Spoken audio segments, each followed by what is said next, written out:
الله أكبر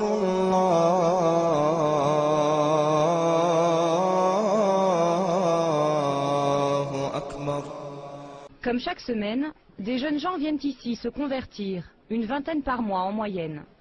C'est le cas de cette jeune femme en voile gris. Cette Française de 24 ans est vendeuse dans un magasin de chaussures. Elle s'appelle Christelle pour quelques minutes encore, puis elle se fera appeler Shaynez. Ces femmes voilées ne sont pas toutes des musulmanes d'origine. Près d'un tiers d'entre elles seraient des jeunes Françaises de culture catholique converties à l'islam, comme Fatima, notre promeneuse du quartier Saint-Michel. Elle s'appelle en fait Aurélie. Voilà, je suis française d'origine française et je suis convertie dans ma famille, personne n'est musulman. Comme chaque semaine, des jeunes gens viennent ici se convertir, une vingtaine par mois en moyenne. Je vais vous ramener un micro, d'accord? Et on va parler à distance. D'accord. Ok? Dans l'islam, la conversion ne prend pas plus d'1 minute. Il suffit de réciter la profession de foi.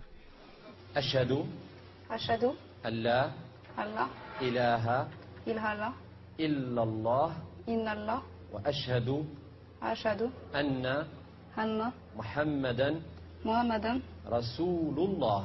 Rasulullah. Masha'Allah. Quelles sont les raisons qui t'ont poussé à embrasser l'islam?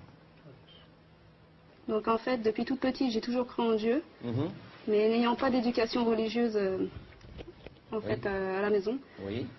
j'ai dû faire mes propres recherches et jusqu'à présent, toutes les questions que j'ai pu me poser sur Dieu, il n'y a que l'islam où j'ai eu mes réponses en fait. Alhamdulillah. Masha'Allah. Elle a découvert le Coran. Alors j'ai reçu tout d'abord le Coran, c'est tout ce qu'on doit faire, pas faire. Tout est écrit dedans en fait. Vous l'avez déjà lu? Oui, 3 fois. Oui. Une fois que j'ai terminé, je le relis, ainsi de suite.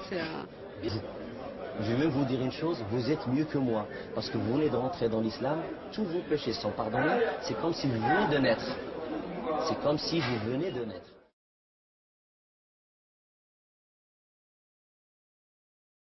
Aurélie, cette jeune Française de 20 ans. Aurélie semble heureuse. Il faut dire qu'elle a choisi ce mode de vie.